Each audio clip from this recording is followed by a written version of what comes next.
Stop that. Stop that. Stop that.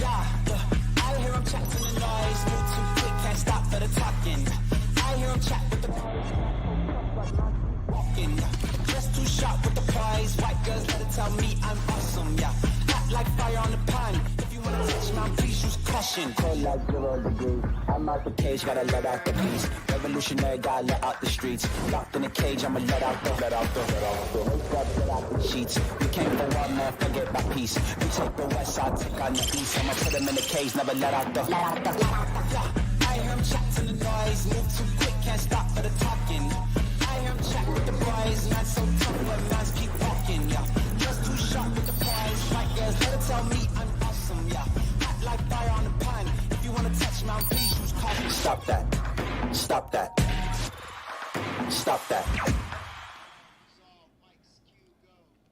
Stugotz, you know me well enough to know that I have great discomfort with the responsibilities of leadership. I don't like punishing people, demoting people, firing people. That is not something I'm interested in. But, unfortunately, Tony has failed in his quest outside of these doors to find a Florida Panther fan, and so he has now been demoted on this assignment because he went out there twice. Dan, you can't demote me from that. What do you can't? Well, I already, the issue is this. I won't go past Broward, right? Like Miami-Dade line, I won't go north of that. Okay, well, you can do the optics of that and say it's not a demotion if you want, but now Jeremy has taken that job from you. He has gotten camera crew, and he's saying he's a sideline reporter. He's got experience getting people to talk about stuff whether they want to or not. Lucy has done some of this. She could do crowd work, but Jeremy has thundered in and said, I bet I could find a Florida Panthers fan somewhere in South Florida. Billy, why are you making faces? What is behind you? It's Jeremy getting promoted to take the job to Indiana Jones. He's going on a search for the elusive Panther fan. He's a real go-getter, this Jeremy. He really is. I mean, it's annoying. No one likes that guy. Can he stay? This is an interesting spot, though, because Tony, say what you want about him, but he can kind of go with the punches out there. Yeah. Whereas Jeremy is more of like a polished broadcaster. So I actually think, if people don't give him the answers he wants, if he can't find anyone, I could see Jeremy panicking more than Tony does out there. He can't do worse in terms of the goal of finding a Panther fan than Tony did. But it was funny when Tony did it. You guys must not watch Bally Sports because Jeremy does this every home Miami Heat game. Right now, no one can because they're in contract disputes. I don't think it's on anywhere. Jeremy, we will check in with him at various points during the show today. Will we be doing so in the first segment to see if in the first segment he can embarrass Tony by finding a Panther fan immediately? We're efforting to have him join late in this first segment. Okay, thank you for doing that. It's a long drive he had to make. It's also 9 a.m. I don't think the mall is open. Well, I don't know where he's going. No, the mall walkers are probably there. The mall is open. Yeah. Whichever mall he is at. So the goal and this is a win if we talk Panthers. It is a win if Jeremy can find a Panther fan while we're on live, which is the rope we're walking on without a safety net each time. Tony has failed twice. We've pulled the goalie. It's not an empty net. We've got a new goalie, and we'll see if Jeremy has any more success than Tony did. I did like what Tony did, though, where I demoted him, and he said, you can't demote me. Even as he's been replaced. You just told me, hey, can you go to Broward? And I was like, absolutely not. You can send Jeremy. I don't care. That's not how that went. I demoted you. We'll see. And I wasn't asking I wasn't asking for your permission. You weren't here yesterday, and Jeremy said he was doing it, and that's how it happened. On the schedule. The thing that I wanted to talk to you guys about, tonight, because I am not generally someone who does previews of games. But tonight's I find fascinating, not because it's about tonight's, Stugotz. We get caught up so much in the micro of that game, that moment, and we miss all the legacy and history stuff that's happening right in front of us. Kawhi Leonard is golden forever because he won one. We all saw him do it by himself, or it felt like by himself, and didn't matter San Antonio. That one is why he's golden forever. He did it by himself. Dirk Nowitzki, same thing. golden forever. The last 15 years of basketball, the macro of tonight is what I want to talk about, Stugotz, because it's fascinating to me. Not just how the sport has changed, but how the power has changed and how we cover it has changed, because we're obsessed with the executives. So right now, we're doing a lot of talking about the architecture of the Celtics instead of the athleticism of the Celtics. You can make the Finals MVP a combination of Joe Cronin, Pat Riley, Danny Ainge, and Brad Stevens, because all of those things had to happen. Danny Ainge had to fail trading those draft picks, get criticized for years, for Brad Stevens to sort of notice, I don't want to be a middle manager. I don't want to be Spoelstra. I don't want to be Tito Francona. I want to be Theo Epstein. I want to be Pat Riley. For that to happen, they had to lose Game 7 last year because Jason Tatum sprained his ankle.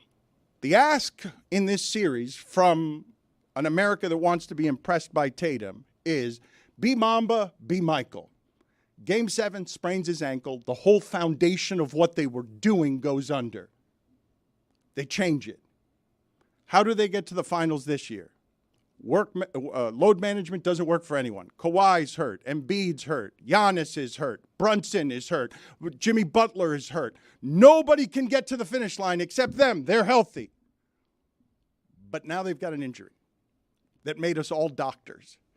And it's not just an injury, Stugotz. Mm-hmm. It's an injury to a 7'4" dude who shoots from 30 feet. Yep.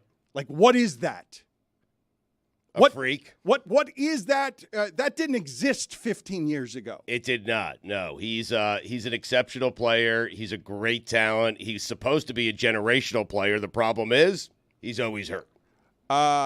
He has not been a generational player. He was supposed to be. But he is what Lamar Odom was back when we won championships a more normal way, the fourth best player on a team. And if Lamar Odom's your fourth best player, you win a championship. And if Porzingis is your fourth best player, you win a championship. But what if tonight you need it from the three? Because Porzingis being injured makes them a team that 3 out of 4 times against a busted-up Pacers team had a 90% probability of losing games late because they're not that good without Porzingis. They're smaller without Porzingis. It's a big night for you. Al Horford, you say he can win championships. Yep. This is a big sequence for you with Al Horford. It's a big spot for Al. I'm not worried about Al. He's a veteran. He knows how to handle these situations. It's why Al Horford is on the team in the event that Kristaps Porzingis goes down, because he always goes down. But I think what you're saying as it relates to Tatum is a great point. We didn't see what we wanted to see because the team was overwhelming games 1 and game 2. But now game 3 on the road, going to Dallas. This is when superstars shine. This is when a guy like Jason Tatum should go out, end the series, give you 40-something points, and end the Maverick season. And I'm interested to see if he could do that tonight. I'm not certain he has to do it tonight, but the most likely spot in which he would have to do it is tonight, game 3 on the road. Just for the people just waking up, just learning about this Porzingis injury, Stugotz, can you let them know what it is? Sure. You want me to do the injury? Or? Yeah, just tell us the injury. Okay. Before he does this, does anyone else want to take a crack at it? Because he's reading from something. Do the rest of you, it's a rare condition that is known medically as his entire body is falling apart in pieces. Yeah. That's and something got hurt before, and this isn't the thing that got hurt before, so now he's got some super rare thing that like 32 people in the history of medicine have.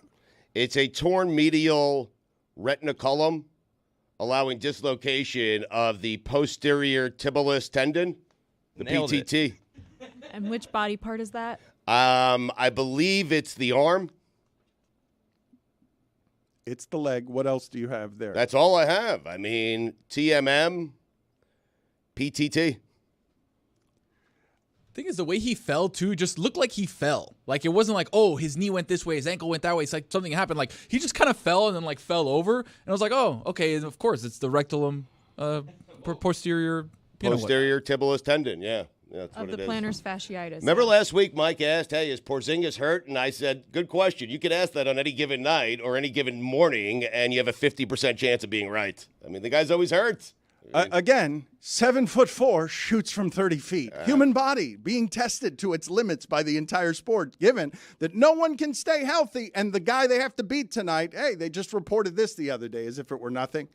Game 2, Luka had to take a pain-killing shot that was meant to mute the screaming of his body that's trying to alert him something's terribly wrong. Right, get in shape. I mean, do me a favor. I'm tired of hearing about Luka and how injured he is. Elbow, shoulder, knees, toes. I mean, the whole deal. Enough. I don't care. I don't want to hear about it. He had a triple-double. He's played 40 minutes every single night. Kyrie, give him more. Someone help him out. I don't want to hear about Luka, Dan. I don't. He's playing 40 minutes every night offensively. He is not playing 40 minutes every night defensively. Everyone is blowing right past him. Well, Tatum certainly is. Everyone. Everyone. In the history of the league, they had some stat the other day. I don't know if this is official or not. No one in a game has ever been blown by more than Luka.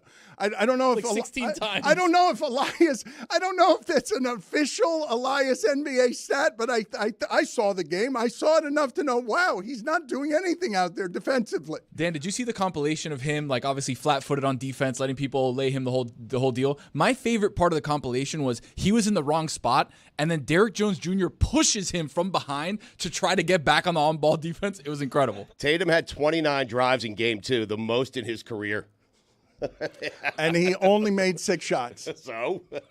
So? He got to the rim, they won. Okay. I mean, 2-0. All right. For now. He was dishing out times. What are you doing? What are you doing to the Celtics? Like, what are you doing with Porzingis? You're saying the Celtics – it feels like you're saying the Celtics don't have a shot without Porzingis. I mean, it's ridiculous. Why are you making it that extreme? Not saying that at all. Not saying that at all. You're making a big deal about Kristaps Porzingis. I mean, who cares? Okay. He's out. He'll miss a game or two, and the Celtics will still win this series. Wait a minute. You're the guy, every trading deadline, someone trades for George Hill, and you tell me that's the missing piece. I've been watching that team all season. When he plays, they win all their games by double digits. When he doesn't, they struggle against the Pacers. Yeah, but still win most of their games. I mean, that's all I'm saying. Okay, but they're playing a team that's better than the Pacers. And again, I don't want to get caught up in the minutia of that you want to do, which is who will win tonight. I want to examine, this is a historic franchise. They've won once this century. I want to examine all the things that had to happen for them to arrive right now, uniquely, in a place where all of us are doctors saying that Porzingis can walk in a corridor and therefore he can play an NBA game tonight as a 7'4" person, making shots from 30 feet with an injury none of us understand. And an injury doctors don't understand because, like, very few people have ever had it. Not recently. Ever. Like, we don't even know how to break it down, and we're going to analyze the game. But how flimsy is all of it is what I'm asking you. How flimsy is the architecture and everything else around the building of teams when this only happens? The only reason that the Celtics get to this place is because they decided Robert Williams, his body can't hold up. Get out of here. Brogdon, you were our last piece. Your body can't hold up. Get out of here. Let's trade for a guy that Meadowlark's basketball expert says is a corpse and see if he can hold up. And he does. Let's trade for a guy that Mero has told us every time he's on. Porzingis is made of porcelain. You cannot trust that. When he was drafted, none of us trusted that because we said that body cannot hold up. And the whole thing, Stugotz, is held together. When I ask you, when I say to you, I'd like to see Tatum tested, this feels like a test. It does, yeah. Doing it without how Porzingis spreads the floor for you and how he blocks shots to make you the number one defense on the other end. When Tatum, you're not that good at defense. You're not playing a lot more defense than Luka is out there. Jaylen Brown plays defense. I'm not doing anything to the Celtics other than asking you when they've arrived at champion. Are you paying attention to all the things that had to happen over the last 15 years for Brad Stevens to get to be the genius and how flimsy it all is when it's all held up by Jason Tatum's ankle in Game 7 last year and it all needs to get blown up to get to Porzingis so he can get hurt because that team, what it's had better than anyone in the sport in these playoffs is health. Well, health to 4 guys or 5 guys if you include Big Al. They haven't lost one of their top 2 guys the way every other team they're playing against has lost one of their top 2 guys. Well, I mean, Dallas has Luka and Kyrie. They're intact. I mean, Luka might be banged up. I don't want to hear about it, but they are intact. But you have to beat them tonight now. Dallas has to beat them tonight. It's a No, must-win game. if I'm saying to you, if you're Boston and you're playing for the first time against a team that is whole when you're not, right, that becomes an actual test of your championship medal. Yeah, but I don't understand what you're doing here because in actuality, they don't have to win tonight. The team that has to win tonight is Dallas. Jason Tatum, if you say he has to play great tonight, fine. It still might mean a loss for the Celtics. But yes, this is a test for Tatum, and I'm interested to see if he can pass that test. Will he have a big night on the road, game 3, and end the series? It's going to be interesting to see, but they don't have to win tonight. Agreed, Stugotz. I don't want to get stuck in what happens tonight. I'm showing you the reason that the game means something and the rest of the series means something historically for how it is that we remember these people, because when you win once and you're the reason for winning once, Jason Tatum's entire story could change tonight if he puts up 50, Stugotz. The entire story around Tatum. Now, no one will remember the first 2 games and all the bullshit we were talking about. Is he better than Jaylen Brown? I'm talking about the next 10 years of how you can view Tatum are on display over the next 5 games, but we need to see him tested. You're talking about stamping his legacy, having a big game in the NBA Finals. I'm just telling you, you might be applying that to yourself. I'm telling you, if the Celtics win this and they sweep and Tatum doesn't have the game that we all want to see from him, I'll still remember him as a great player. I'll still look back and say, wow, Jason Tatum and that team had a great season. I will, personally. If others don't, I don't know what to tell you. I mean, it seems like you're not going to do that. It's not about me, Stugotz. It's about whether or not a series can be made interesting to the consumer in a way that makes you remember these games beyond a team just won a championship. Like, you rarely get to understand the history you're living while you're in it, while you're in the middle of it. And we've been building for 15 years to this night of changed basketball, positionless basketball, and a team winning in a way that feels foreign to us. Right. Because if they win, they will not be winning the way Jokic did. The way Jokic won was we just watched the evolution of, oh, that's an all-time great. That happened last year. It wouldn't have been the way we would have appraised him before what we just watched him do. No, if they win, this will be kind of an old school win for this team. This is a team that's gotten close. They have failed. They've gotten close. They have failed. They've retooled. They've tried again. Stevens went from coach to GM. Like, yes, the storyline of this team is interesting, and it will be remembered differently, much like the Bulls teams in the 80s and some of those teams where they had to climb, and eventually, after 8-9 years, they finally got to the mountaintop. The question I have for you guys is, where does Mazzulla kind of fit into this puzzle, right? Obviously, Brad Stevens couldn't do it as a coach, moved up to the front office. Now Mazzulla has this weird position where is all the credit to Brad Stevens. He's got a great team, but he's actually bringing them together, and they've had a very good season, and hopefully, for them, going to win a title. Like, where does he get put in all this? Forgotten.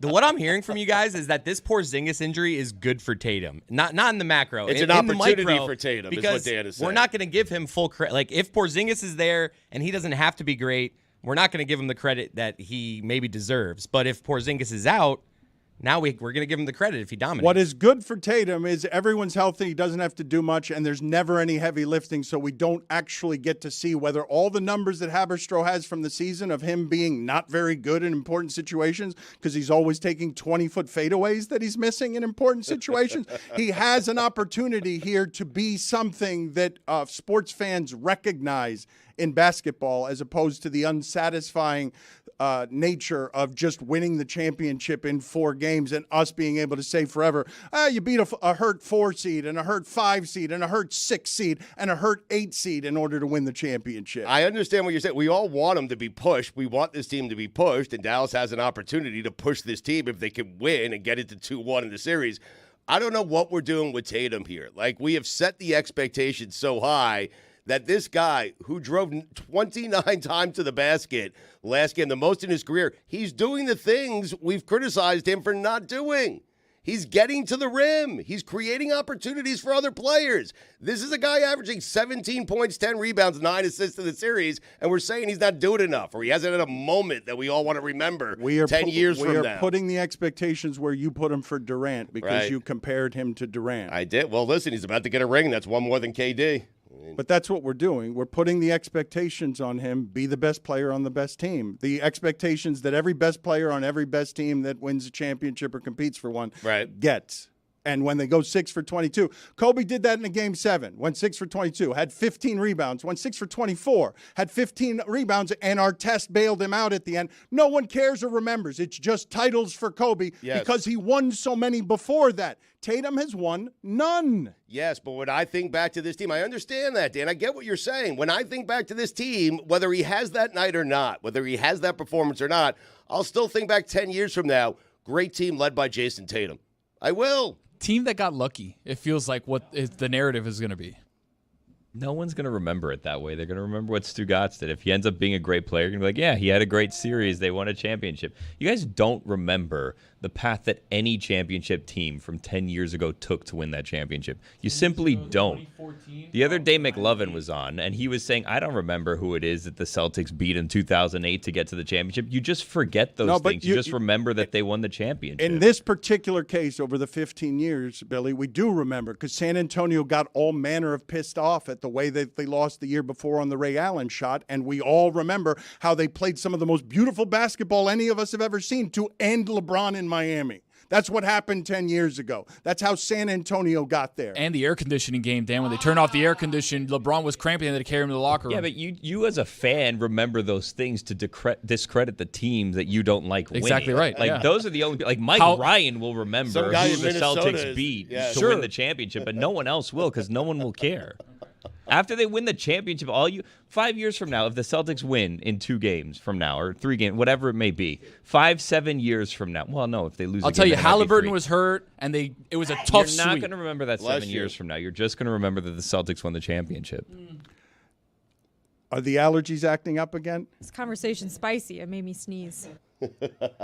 Jeremy is joining us from somewhere near the parking lot, the spacious parking lot. It is the arena where the Stanley Cup trophy might be in a few days. Jeremy, what can you tell us about what you're doing and how you're doing it today?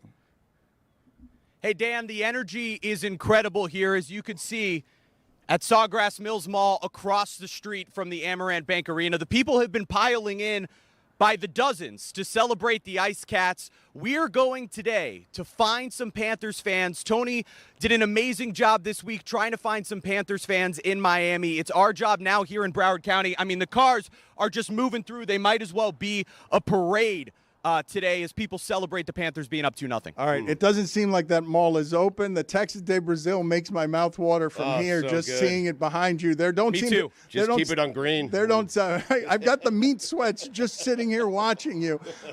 There don't appear to be any Dan, I have the humidity sweats. Can you see on this camera just how much fog there is from how humid it is out here? I've been sweating all morning. It's really it's gonna be gross. Can we see the arena from there? Like, are you like, where's the arena? Yeah, from here actually, if we turn you around, I'm coming down here. You could see just over yonder. There she is. There it is. There she is. Of the Amarant Bank Arena. The barn is right over there. And let me tell you, I've seen people all day taking shots this morning already. So excited about what's going to happen. Not there, but in Canada in the next 48 hours. I feel the energy. Yep, so do I. Jump in the lake. It's a good idea. Is that a lake or is that just flooding? You know, honestly, I'm not sure. I see, if you can see right there, I mean, just a beautiful flamingo right there. Go the ask the beautiful flamingo. Broward County flamingos that we always see. Not a flamingo, Jeremy. That Alongside- is inaccurate reporting. Flamingo? That is not an trying to You know hype what a things flamingo up, looks Dan. like?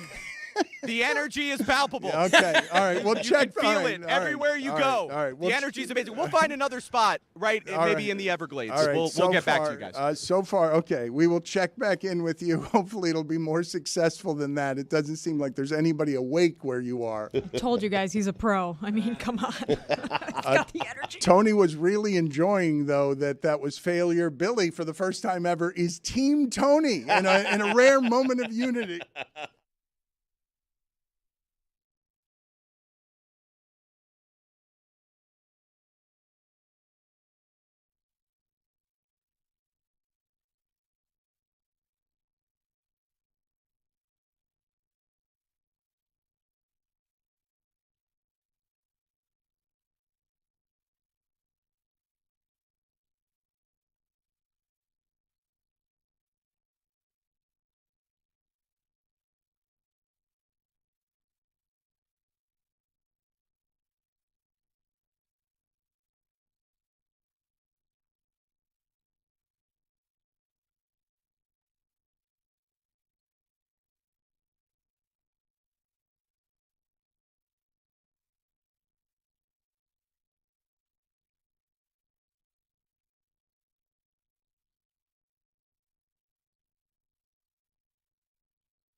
We will see what Lucy's reaction is to this because she was not here yesterday. But someone who listens to the show is writing in and they say, I'm calling total bullshit on Dan's dentist story. That's made up for content.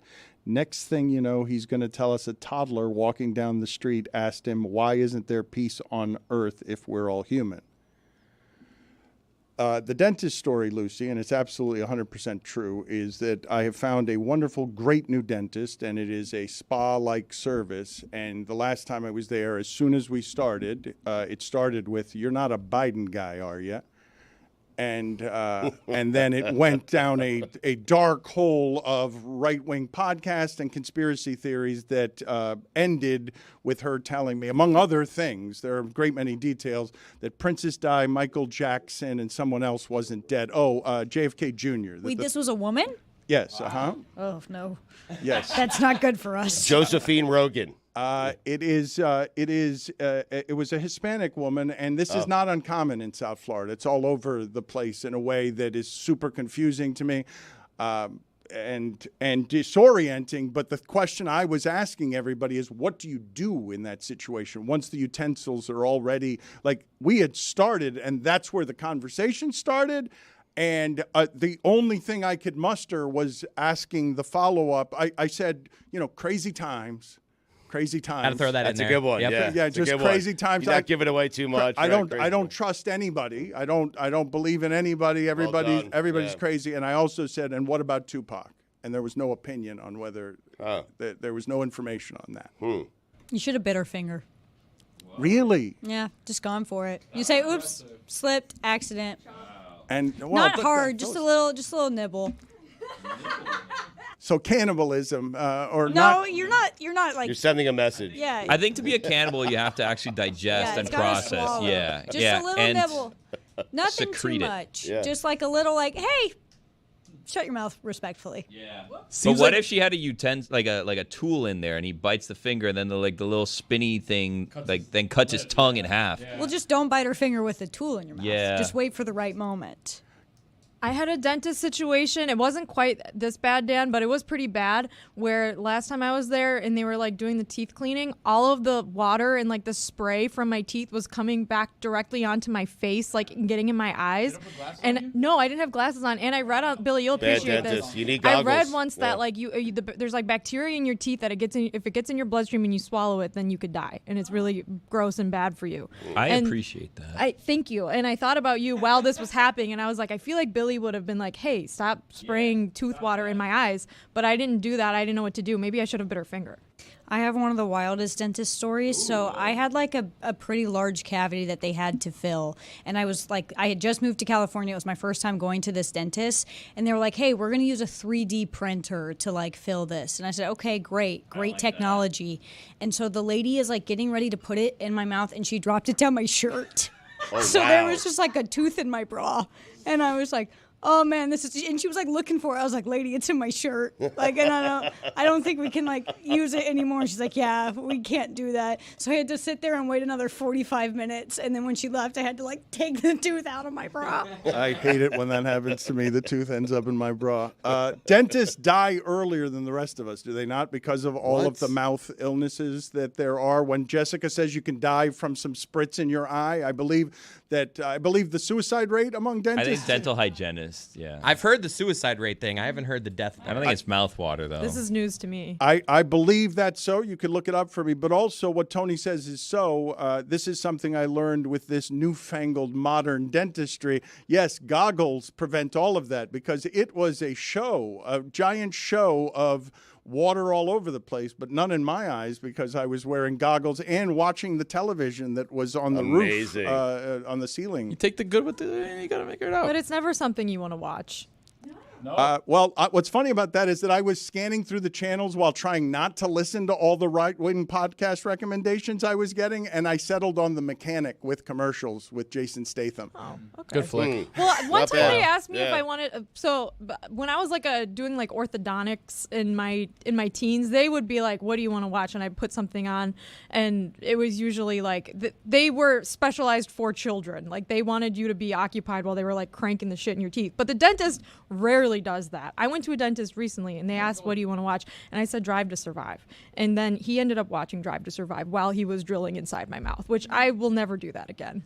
I have a Google AI answer for your question about dentists, and this answers all over the place. According to a study of dentists in Tokyo, the overall mortality rate for dentists was similar to the general population, which is 100%. But they had a higher risk of esophagus and colon cancers and a lower risk of heart disease and pneumonia. However, the study also estimated that a 25-year-old dentist's life expectancy was 51.26 years, which is slightly lower than the general population's life expectancy of 76.67 years at birth. What? I don't know how you don't get pneumonia if you're a dentist or heart disease. It but doesn't seem worth it. Google AI 50 says that's years the seems case. a lot younger than 70 That's what I years. thought too, and then what I think you got to do is add the 51.26 to the 25 that they already are. Because 51.26 is more than slightly lower than 76.67. But Google AI says that according to dentists in Tokyo, this is the case. Okay, I'm glad that we're up to the I minute. like dentist stories. I'm That's all. glad we're. Thank you. Hard it was, stop. It was important. Yeah, it was important that you get that right in there, right when you did. I appreciate you getting us the most up-to-date information from Japan on whether or not dentists die early. Well, they're or a not. day ahead of us, so. Put it on the poll, please, at Le Batard Show, Juju, at Le Batard Show. Do you think dentists die earlier than other occupations? You're making this seem like it's some sort of spot. I'm just wondering, does the dentist have does your dentist, your new dentist, have old school tools? Like, what is going on Everything there? is super modern. I just realized that I was dealing with dentistry that was sort of from the 1970s because I'd had an old-fashioned dentist, and it was perfectly serviceable. But now I have all the modern amenities, which is why I put the question in front of you that I did. What do you do if the person either performing surgery on you or dentistry is vocally opposed to you on almost every principle? Lucy's reaction, Lucy, everyone here backed away and just gave in to just give me a dental experience. I don't care what the politics of anyone involved are. Just give me a dental experience that is better than mine. I'll just shut my, or I'll open my mouth and I'll keep quiet. What? Yes. I don't know. I'm really lost right now. Everyone here, you reacted violently by nibbling on a dental finger. That's not violent, just a little nibble. Yeah, nibble. It's very casual. Some people like that. Well, but then wait a minute. Then how am I discouraging the behavior if I'm nibbling on the finger of a dentist who likes that? I would have enabled the behavior, honestly. I would have asked so many follow-ups. Like, really? Tell me more. Like, what else? Who else is alive? Like, what's this now? You'd be giving the dentist what they want. You're right, Dan. Thank you, Stugotz. I would have asked to see her degree. Wow.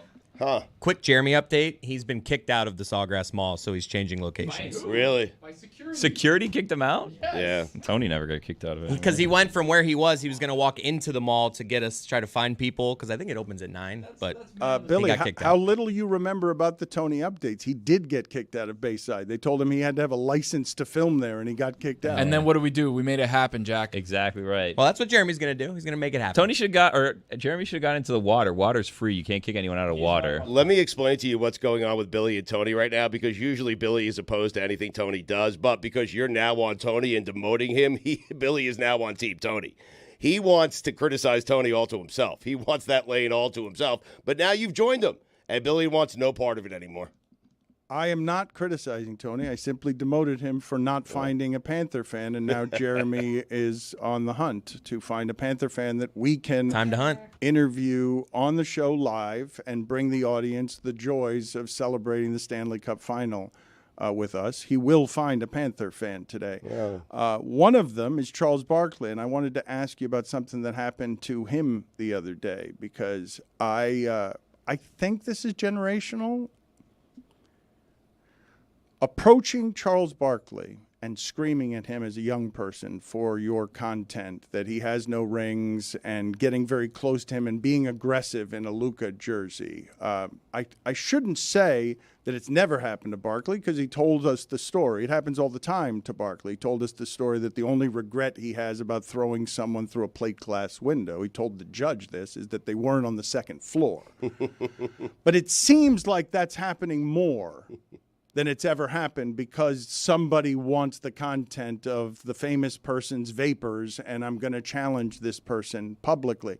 Do I have it wrong? Is there a coarsening that dehumanizes people such that you will go for your moment and take whatever the consequences are, even if it's uncommonly disrespectful to do that to a Hall of Famer to their face? Like there's not bravery in it. It's super disrespectful. But I don't actually know if it's more common now because Barkley has plenty of haters. So I'm asking you guys the question. Do you think there's something polluted in the air that would make it more just make it easier to be disrespectful to somebody publicly that you would never be disrespectful to? Well, you can become famous from it, and you're safer because you're videoing it. So it's like, what are they going to attack you on your phone? Right. Then it's on record. It's Throw just, me through a window, I dare you. It couldn't have happened. Like, I'm sure there were people talking shit to Barkley in the 90s, but it has to be like 10 times the amount today. There's monetization with it too. Like you can make money off being an asshole online, and that becomes your whole bit. Then you grow a following. It's kind of like a similar thing to like the crazy, like super extreme right wing influencers. You're rage baiting. Like that's all what that is. It's all like for show, and it's all for followers, and it's all for money. Barkley's been getting that chant outside of every arena that he's in. I'm just not used to somebody doing it to his face because there's danger in doing it to his face because he's whether he's 60 or not. But there's money also. That's what we're saying. Before phones, there's opportunity. Phones, you do it from like 50 feet away. Like, Right. hey, you 0 rings, and now Yes. you can the Yes. safety of your phone. I can get right up in your face. Mm-hmm. I wouldn't enjoy that very much. And if I were Charles Barkley, the idea that I perpetually have to restrain myself in the face of disrespect, because the way that this man behaved when faced with disrespect in a bar before is he'll throw you through a plate glass window. But I think we've seen viral clips of Barkley literally just telling, hey, go bleep yourself. Like, Barkley, more than anyone, can get away with just, like, giving it back to somebody, whereas other celebrities are more conscious and don't want to have those interactions. Barkley's the one, like, I've seen many videos of him literally telling someone to fuck off. But now you're going for throw me through a window, right? I mean, you want that. You monetize that. Double monetization. Thank you.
Speaking of people videotaping things that they shouldn't to go viral, this happened yesterday. Someone uploaded this video, and I want to watch it with you, Dan and Stugotz, because I don't think you've seen it yet. It's a strange video. I want you to tell me if you notice anything especially weird about this video. Car flipped upside down. And that's weird in itself. A door open with a car upside down. Looks like a watermelon of some sort. It's also A weird. watermelon in the sunroof. Hey, dude, what are you doing? There's some This video guy just pulled out a watermelon from his car. He thought it was fantastic. Is that Scott Hansen? That is Scott Hansen. This What? Is, I feel That like I'm is being Scott punked. Hansen. This is one of the weirder videos in the history of the internet. Okay, so if you're listening to this on the podcast, there is a first person videotaping themselves at the scene of a car crash, reaching into a car with the door open, upside down. The car's upside down. He reaches into the car. There's a watermelon. And you grab it because of course. This person grabs the watermelon, watermelon. half of a watermelon, carries it out of the car, and then he pans over to Scott Hansen, Who's getting his who Jeff is Darlington on. videotaping the car upside down, the accident, and he says, "What are you doing?" In an accusatory way, almost like, are you affecting a crime scene right here? Like he was almost getting his he was almost going to make a citizen's arrest. Exactly. So this video was circulating online, and then Scott Hansen actually tweeted a reply to it because someone said, "Is that Scott Hansen?" Because really, I mean, it's dark, but the voice is unmistakable. The voice is unmistakable, and he said that apparently there was a car crash. The people in the cars were okay. He checked, but then he saw this person reaching inside the car to get the watermelon and started videotaping him in case it was a crime to take a watermelon out of a crashed car. All right. It is delightful for a number of different reasons, but you're suggesting that in that situation, Scott Hansen was video vigilante, that he is protecting America's streets from stolen watermelon situations when your car has flipped over. What I learned in this video is the value of a good watermelon, because this is a very serious thing. What? But until I see the watermelon, like, it's a flipped car. It's a camera. Like, there could be someone dead in there. I see the watermelon, I'm instantly happy. I'm like, I smile, I giggle. Like, if that video is exactly the same thing, but there's no watermelon, this is a very serious, sad video. That's a carved out if there's watermelon. a dead body instead of a watermelon, it's a worse video. You put cut up fruit in that watermelon. It's delightful. It's melon. It's cut up watermelon. You hollow out the watermelon. That's what that is. Oh, I love a melon baller. It's like just a half cut watermelon. This is what Scott Hansen tweeted, by the way. He said, "Yes, I'm fine. I was a witness. I wasn't in either car. Terrible crash. I checked on the survivors and then saw that jack wagon trying to exploit the situation for his social media. I suppose I shouldn't be surprised, but I was/am disheartening." Same thing. What's Scott doing? Well, he's being disappointed in behavior. He said 2 people could have died, and that clown was excited about his TikTok. I couldn't believe it. You know his name/identity? He jetted when the police were pulling up. I videoed him in case what he was doing was illegal, parentheses, tampering with the scene of a crime, ? So disappointing. Don't worry about that, Scott. How about that? Seriously, stay in your lane. Mind your own business. Right. Tell me when a team's in the red zone. What if Scott wanted the melon and that's why he's really upset? Jesus. He's eyeing that melon from a mile away. How did this guy know there was a watermelon in the car? That's the other thing. He There's a just lot. reaches in and grabs a watermelon. This is one of those things where, you know how people think that, like, we're all living in a simulation? This is an example of we are in a simulation and we're running out of characters. The people running the simulation have run out of extras, so they just dropped Scott Hansen into this video. It's interesting to see the division in the room, though, because I feel like you and me, and I don't know where Lucy and Chris stand on this, but we're looking at Scott Hansen and saying, good for you. But Billy and Tony aligned again on narc. Falsehoods. Yeah. Yeah. Mind your It's a business. little pot kettle situation, you know what I mean? Like, he's running up to someone with a camera saying, "What are you doing?" And while he's doing the exact same he thing. didn't upload his video. Oh, he yeah. took it for the police. He's making the story about Early bird Scott got Hansen. the cops Yeah, now? no, that other video came out first, and then he became the guy that's like, you know what? I can't be the second one to put the video out. Now I need to pretend to be Batman over here, watermelon I think Batman. if one of my loved ones was in a crash, which this has happened to loved ones of mine before, and someone had a video of said accident and someone messing with their car after said accident, I would probably want to know what was going on. Just saying. Look, if no one got hurt, everyone was okay, and I saw that watermelon video on my TikTok For You page, I would have liked and cheered it. Yeah, for sure. I got to be honest. Yeah. It's a good video. Jeff Darlington is really inspiring. That melon was full of glass, though. Exactly. Like, that's the thing that I don't understand the value of that watermelon. Wait, it broke. was? Yeah, he Can we took watch Shattered it sunroof. There's a shattered sunroof. We And you gotta take watch it the out, you video even again. hear the glass crackling. And that's the thing. I mean, this is a mess. If I'm the what are you first guy, doing? if I'm the first guy and I approach the car and I see the watermelon, I'm just doing the zoom in and out thing on it. I'm not actually grabbing it because I'm thinking what Scott Hansen's thinking. I don't want to affect Tampering a a crime crime scene. scene. Oh, melons So are I'm expensive. gonna now. you gotta zoom in and out on it. I mean, it's like, what the hell is this watermelon doing here? You gotta like emphasize it. I would like to examine for a second, though, what Stugotz has correctly identified is going on around here before we go back out to Jeremy to see if he has found a Florida Panthers fan.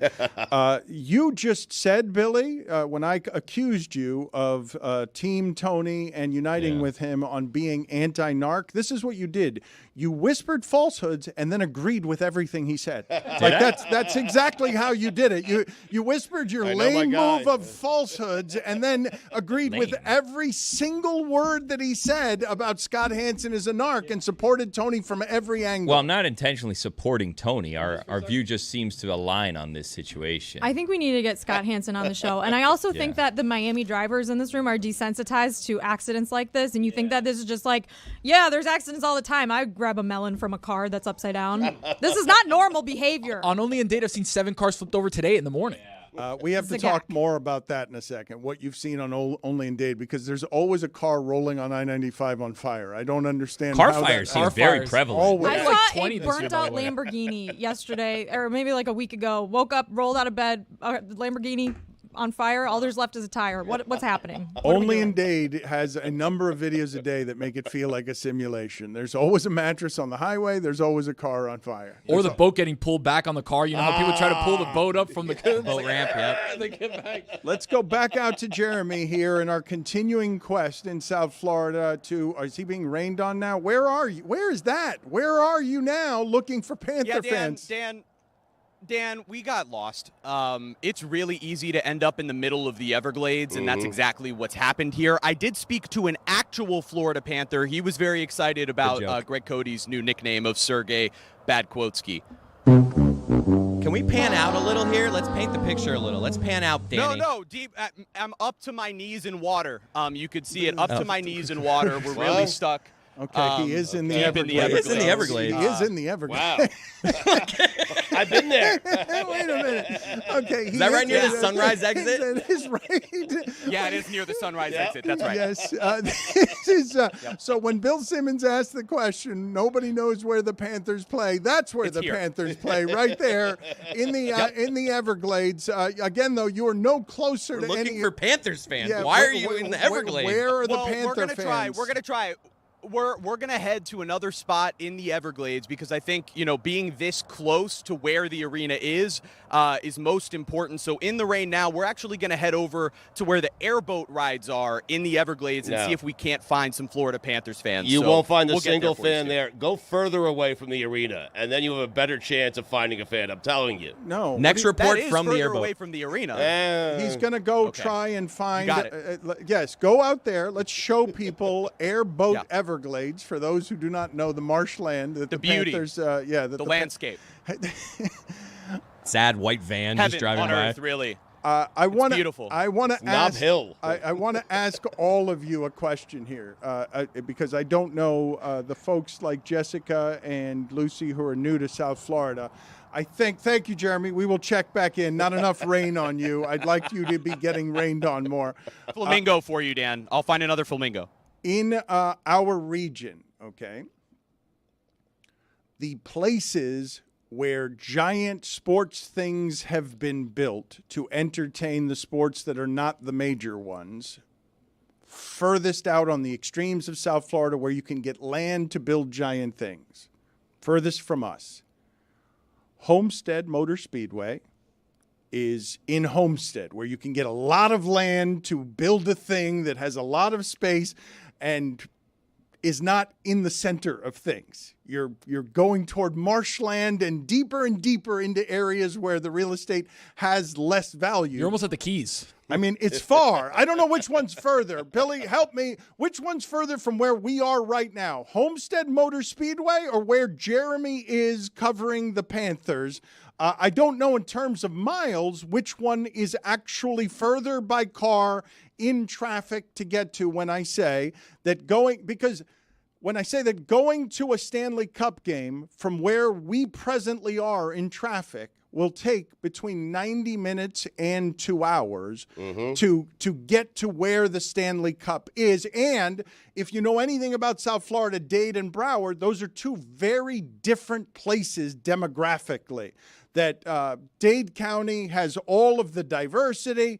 You'll find in Fort Lauderdale some where you find like Dillard High School and stuff, but where the Panthers play, not terribly diverse. No. The Panthers, Fort Lauderdale. But people live there. Like Jeremy lives 10 minutes from there. Chris Cody lives close to there. We just don't. Well, people live in Davie, Plantation, and Weston, Homestead. that People area, live there Parkland. too. Just far from us. Homestead is 40 miles. Homestead Speedway is 40 miles from right here. It's also hard to put a motor speedway in the middle of downtown. Like it takes up a lot of real estate. You need lots of acreage to put like a mile-long racetrack in the middle of a street. Yeah. Formula One begs to differ. You say that, but wasn't the Grand Prix originally right here? Like, Yeah, wasn't but it that's- in downtown Miami in these same streets Yeah, right but they here? closed downtown to do that. It's not an actual speedway the entire time. That is correct. It's just for the event. That is right. Also, as you know, we're growing and branching out. Like the geography of Florida was all swampland, right? It all used to look like that. Like when the Orange Bowl was built, it was built in swampland, and like we just keep going out further west, and we keep going further south because that's where the available land is. But as time goes on, those will be populated areas because you'll keep building homes around there because that's where the land's available. Unless it becomes protected because of the Florida Panthers who are endangered or not. We're not sure about that, but we think they're endangered. And then the land becomes protected and you can't build houses there. One of the best books I have read is The Swamp, about the history of Florida and how it is. Michael Grunwald. I read that one too. Ben Hill Griffin, Tebow. The history of Florida suggests that it's always been a real estate con, that we've been tricking people since Rockefeller, getting them down here to build real estate, telling them it'll have value. It was never supposed to work.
Hey everybody, it's a Shootout Showdown.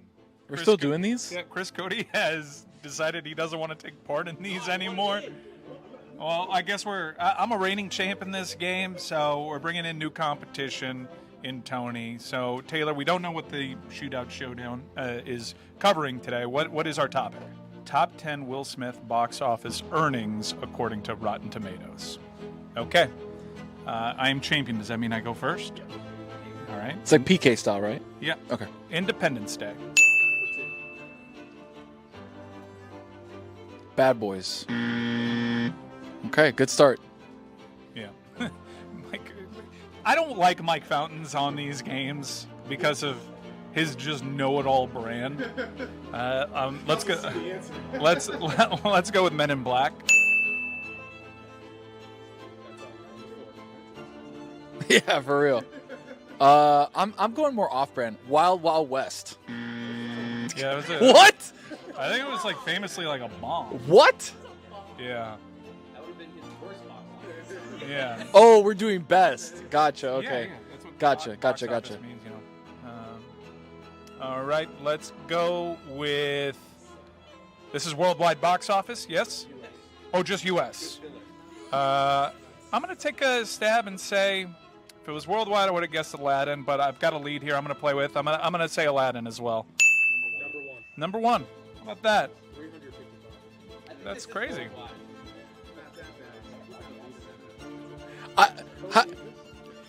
Mike, you are not mic'd on this. Who Like, was when you he? say it, Who it was always he in gets edited Aladdin? out. Hold on. Who was he in Aladdin?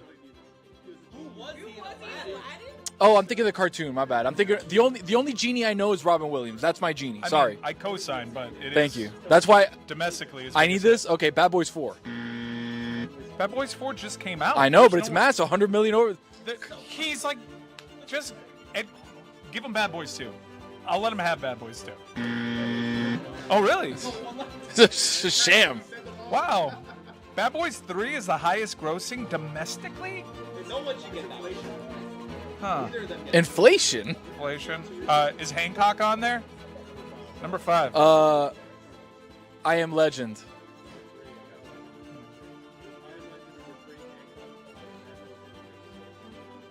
Oh, how about Hitch?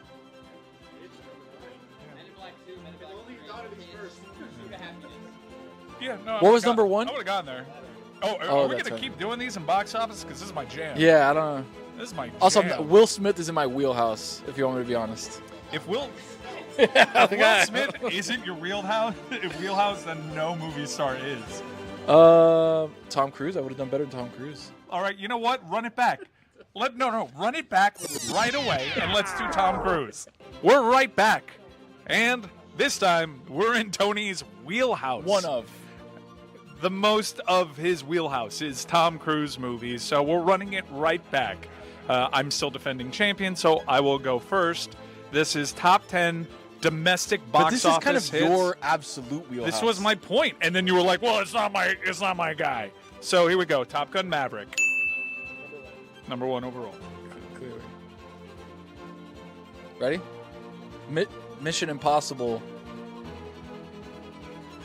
Dead Reckoning. Ooh, really? Then I'm gonna go Mission Impossible Fallout. Yeah. What, Chris? What, Chris? I'm gonna go original Top Gun. No way. Was it? Even I'm fighting. 7. I'm Okay. fighting, kid. Yeah, way I'm to fighting, hang in I'm there. fighting. Let's I'm go fouling with. off. Let's go with. This is just box office, yeah. Let's go with Mission Impossible 2. Damn, I was gonna go there. I will say this is very clearly more in your wheelhouse. Thank you. Mission Impossible Ghost Protocol. Come on, Yeah. dude. Yeah. Hey, relax. Let's go with Mission Impossible 3. No. Let's go with Vanilla Sky. No way. That's more art house. Yeah. Ah, Yeah. Let's. you know, Uh, that kind of thing. is Minority Report on there? Ooh, good one. No. Tony for the win. Okay, hold on. Let's think.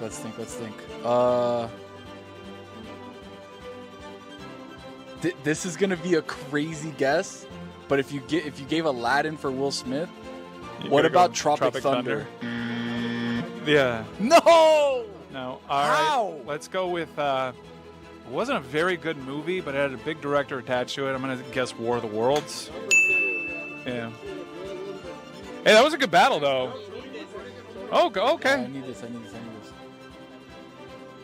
Okay, we said Mission Impossible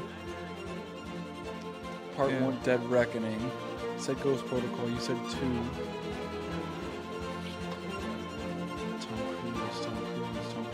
Tom Cruise. Let's go MI4? Mission Impossible 4? The Mummy. The Mummy domestically? Wow, for real? I thought that was a Mummy. bomb. That has to be. No, that's just domestic. Yeah, that's just domestic. It was Good in battle, the billions Mike. worldwide. It That was a really good It was battle. a good battle. I thank you for the challenge. Come on.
I wish that people could see Stugotz during the break and the stuff that he does, because he just did a cameo. I heard him mutter under his breath, the ones you do within 24 hours, double the money. Oh, yes. Yeah. They dried up. I mean. And, well, because you're the worst, Stugotz. You didn't do a ton of them. When you said they dried up, you wanted them, you charged a lot for them, and then you would go many months without answering and let them expire, and it became too much for you. And I don't know what's going on now in your personal life that makes you do these during the breaks, that makes you grab at the money during the breaks in a way that's more aggressive than you were doing it back then.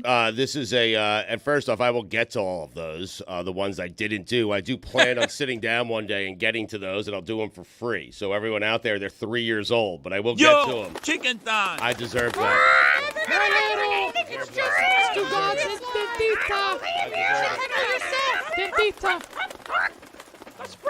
But this was 24-hour response, Dan. By the way, I'm on the Cameo app right now. I have a consecutive streak going of 5 straight cameos on time. How about that? This was double the money. It was someone's 33rd birthday. You know that's important to me. It's Larry Bird year, you know? 5 is not impressive at all. What? How many undone have you? I have to check. I don't know. done. I'm not sure. Well said. Good Yeah. confidence. Good confidence put. there. What he said, though, where you might have lacked confidence in speaking, Stugotz, as soon as he was done, he involved the room. He wished somebody happy birthday, and he stopped the cameo, and then he looks at me and with a single sausage finger says, I'm good at those. I'm good at wishing someone a happy birthday. You just threw the camera in front of me. Yeah. You're like, here's Chris. I mean, listen, I had a top 5 because it's his 33rd birthday. I happen to have my top 5 athletes who wore the number 33 of all time. I gave it to him. What a gift. I mean, Can we have that? Can we have Put that? effort into that? I did, yeah. Does he put in any effort into any of the top 5? It's like it's just the Absolutely. latest things he's thought I of. wrote it down. I mean, number 5, Tony Dorsett. Number 4, Scottie Pippen. We're getting reheated cameo material. Number 3, Shaq. It makes it less personal to the gift, the person you're giving the gift No, to. they'll love this. Number 2, Kareem. And number 1, of course, shot for your life, Larry Bird. $112, Dan. Billy is shocked by that. $112 you charge? What's a 24-hour thing? That's why. That's It's worth probably more. just 24 hours, That's, double. that's probably just his cut. Yeah, that's his. Probably like 175, and he gets 112. I'm crushing it. Billy, tell me 5 in a everything. row. Billy, tell me everything that's going well. You say 5 Thank in a you. row with Thank you, enthusiasm, Billy. but the people who are listening and not seeing don't see that your head is in your hands because you're disgusted by what? 5 is nothing. Like 5 in a row is not good. What's your longest streak? I don't want to say. Well, no, I'll show Tony, but don't say it out loud because it sounds obnoxious. I don't want to say it. He's probably done all of them. He's probably got hundreds in a row. Oh my God. Yeah, I don't want to say it, but Billy's it's more than 5. Billy's responsible. Like you'd Yeah. have It's no. all the money. I have one. That's the thing. It's like, yeah, I want my kids to He go to wants- college, he so wants I the want. money. Yes, if you're gonna offer me money, I will go above and beyond, and I'll send you what you want. Yes. That seems reasonable when Yes. transactions. You're are, asking me to do something, I'll do it for you. Yes. One of Stugotz the. is waiting Father's till Day he is has a coming up, by the gambling way. loss. If anyone wants me to wish their At 10 father Day happy Tony. Father's Day, or Yeah. husband, Much cheaper, brother, Billy, Chris, whatever. and Lucy. Exactly, Much cheaper, right, Tony. yeah. Yeah. 3 for the price of 1. Some say. I'll give you like 5 minutes. Yeah, me too. I always I'll go 5 do minutes. a whole stand-up set. My wife comes in and tells me, "Hey, wrap it up. Stop telling this person happy birthday. You don't know them." I go, "But they're my friend. I love Yeah, Carl. yeah. I love Mark." My wife has kicked me out because I'm doing too many cameos in the house. I do them in the garage. Yeah, you did 5. I have spent a lot of time, too much time, I would say, over the years, trying to understand the mighty Gotts. And one of the things that I couldn't understand when cameo money was pouring in, he likes money so much. How is it that Stugotz wouldn't be militant about making sure that he did all of these? And I figured it out. The money's not as valuable to him if he can't scam it off of you. Like, he's got to be able to Feels like pull- I'm really working for it. when I do Exactly that. right. There's the yeah. balance Yeah, between you're right. the money and the Yeah. work, and he wants it to be kind of like, You know look, me. where is this? Yeah. Here's the balance. This is the money side, and this is the work side. And he'd like the scales to be like this, where there's the maximum money and the minimum work. And with Cameo, respectfully, it was more like this, right? Where it was like Too easy. The money was there. And no, not too easy. It was too much for you because you had days that you had to do maybe 4 or 5, and then it's like, well, hold on a second. This is 8 minutes of work. I was going through a tough time. Anyone listening to this would say to you My that mom this passed is away. the easiest thing in the world to do for money. There's no easier way to make money than this. No, that's not true. Because the thing is that they give you. Well, Stugotz somehow got an extended 7-day window. Normal people get like a 4-day window. I don't know Yeah. how you managed to I get a changed 7-day my window. settings, man. You could do it too. I didn't know that was a thing. So you have like a couple days window. So like if you don't do it right away, then sometimes you then start getting lost in life. And then it's like, well, oh my God, I have 37 minutes left and I need to get this in. So if you don't do it right away, sometimes it gets away from you. So what happened was I had the price set lower and I had it set at 1 day. I had to deliver in 1 day. Why would you do that? Well, that's why I changed the settings because I couldn't keep up with the demand, and so now I extended it out to 7 days and I raised the price. not as much demand, more time to do them, you know? Cameo took a bit of a fall. It had like its peak like right early on COVID where everyone was doing it, and then you kind of lost like the whole, you know. Yeah, the guy that used to text me about joining nonstop hasn't texted me in a couple of years. Shout out to Addison, wherever Something's you are. I don't think that you guys understand how you sound, because this is not hard work. It is easy money, and leaving that easy money on the table for any reason sounds offensive to anybody out there struggling with money. Like, for it, your life can't get so busy that you don't have a minute to yammer into your phone to make $50. Like, I don't think you guys realize how you sound. I mean, you go to a dentist with a leg massage. I mean, that's right. Tony saw my streak. There's no money left on that table. Billy has scooped up all the money, put it in his pocket. Good for him. Your kid's going to go to college for that. Hopefully. What is the most memorable cameo? Was it the Antonio Brown ones, or was it Smokey Robinson? Hey, Marco. How you doing? Surprise, surprise. This is Smokey Robinson. I know you didn't expect to hear from me. But I was contacted by your sons, Jeff and Jared. And they told me that you used to live in Detroit across the street from me. And gosh, that's beautiful. How you doing again? Nice talking to you again, I guess. But anyway, you're living in Vancouver now. And they wanted me to wish you happy Chinooka. I have no idea what Chinooka is, but happy Chinooka because they said so. Anyway, God bless you, babe, and enjoy Chinooka. Have a wonderful time. It's a better time. If you can do better than that with a more memorable cameo than that, I would love to hear what you've got. Top 533s? I mean. I made friends on Cameo. Like, the same people come back year after year. I wish the same people Happy Valentine's Day every year. Return customers, because you're satisfied customers. You know, we actually have employees here that reached out to us to get jobs via Cameo. Like, DM'd us. Mike Fuentes. Fuentes, yeah. I did one for him. I did. Then you told him you got him the job. I did. And saved the podcast all those years ago as well. We're going to get in a moment here to Florida Panthers coverage, because we have Chris Cody doing something braver than anyone in the take industry is doing right now. Flying to Edmonton? In hockey. No. PK Subban is going to join us from Edmonton in moments. A lot of people have made that 2,500-mile flight. But Chris Cody is doing something in the take business that no one else has done. He has a quibble with Paul Maurice. He's only willing to escalate it to the level of quibble. He's not going to criticize this coach that Jonathan Zaslow's locally called the murderer of fun. Yep.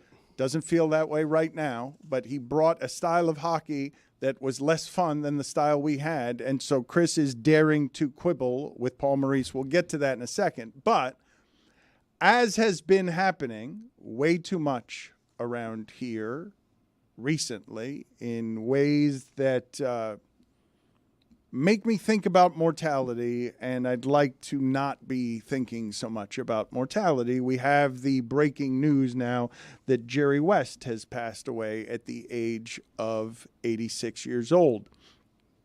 I don't have any personal experience with Jerry West other than interviewing him a couple of times on Highly Questionable and talking to him before it was fashionable about how deeply and darkly depressed he was and not able to enjoy his greatness as much as he would have liked because of what was a very difficult upbringing that was fueled to achieve the things that he did to make him a historic figure in sports. But I can't speak with any expertise about having watched him play or his greatness. I'm just learning that he passed at 86, and this will be met with a great deal of sadness in basketball circles, where a number of different people had a number of different experiences with Jerry West, who was a consummate leader as a player and as an executive.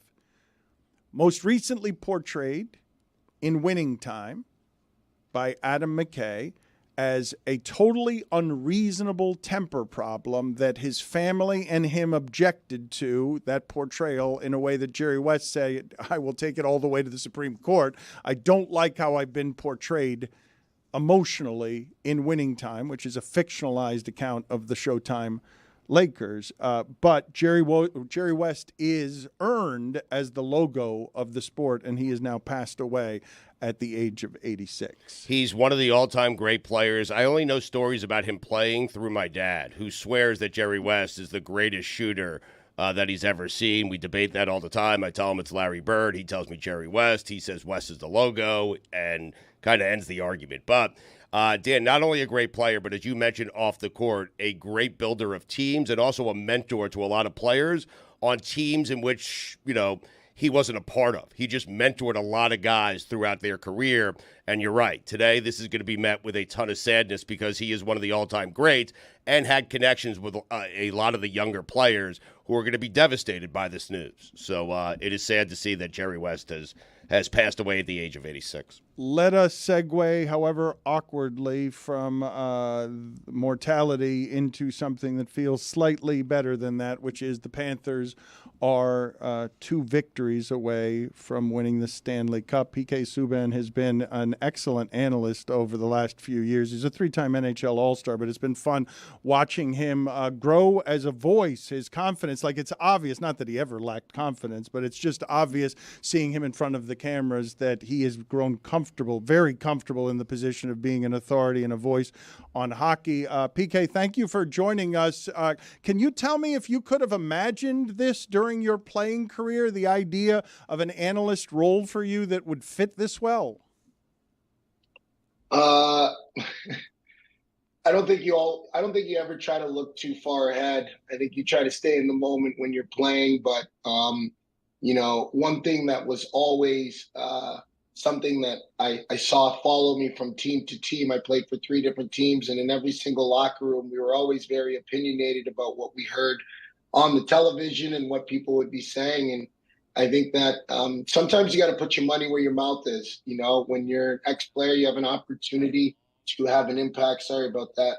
To be able to talk about the game and influence the game in a different way than just on the ice, and be able to educate people and bring new people into the game. I think it's an opportunity that you can't pass up, especially for the players that truly love the game.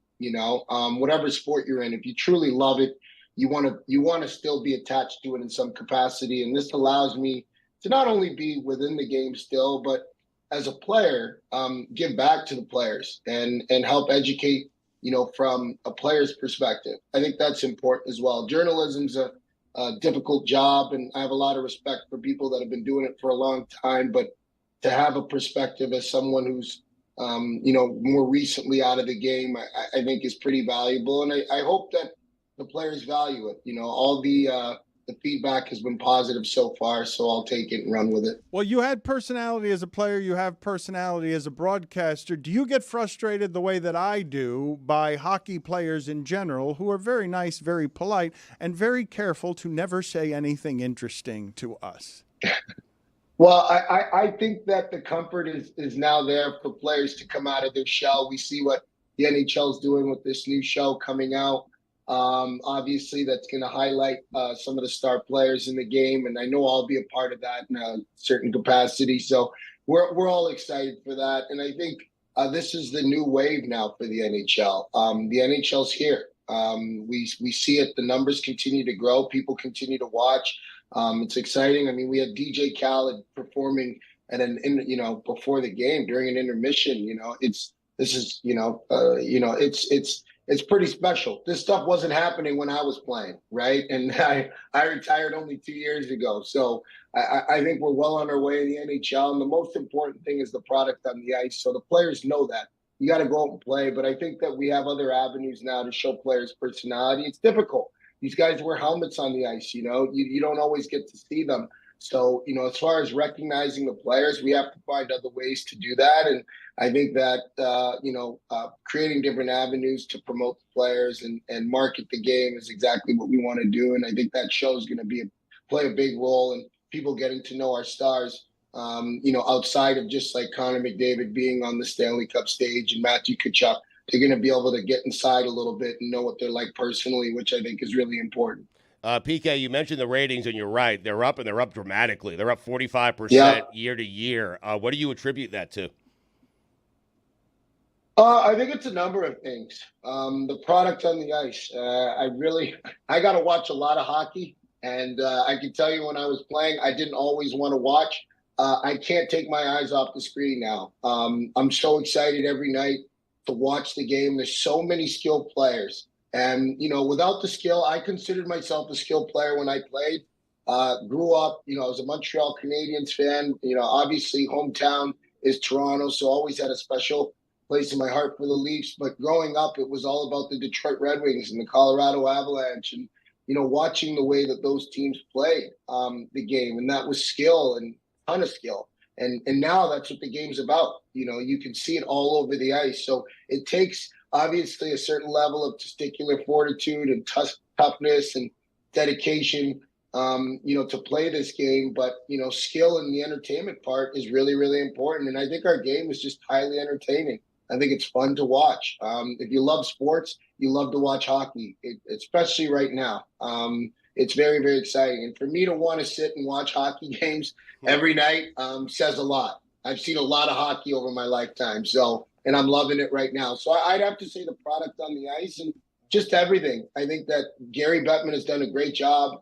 The decisions that he's made, expansion teams, all of that stuff has come. Like, look at Vegas, right? Look at what's happened in Vegas. So the game has continued to grow. And a lot of it is on the shoulders of the players, but we have to give the league credit as well. And the media, I think that there's so many different ways now with podcasts and different shows and obviously streaming and all this stuff. There's so many different ways to now see what's going on in the world of hockey. And I think all of that helps. A critic writes in of the show, Stugotz, my favorite thing is Dan taking off his glasses to talk about a sport he knows nothing about and thinks he's making thought-provoking statements when he says, I simply didn't think they could do that. PK, did you think that Edmonton could be slowed that way by anybody the way they were in Game 2?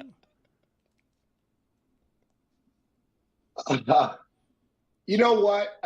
I think the Florida – are you talking about the Florida Panthers specifically? I'm sorry. I missed the first part of your question. I am asking you whether in the last game that they played, I didn't understand the difference between Game 1 and Game 2, where all of a sudden Edmonton's getting all of the opportunities in Game 1, all sorts of dangerous, high-risk opportunities that Bobrovsky is stopping. And then Game 2 – I see the worst Edmonton team I've seen play. I didn't think that could happen where there were no chances for Edmonton. I didn't think anybody could do that to them.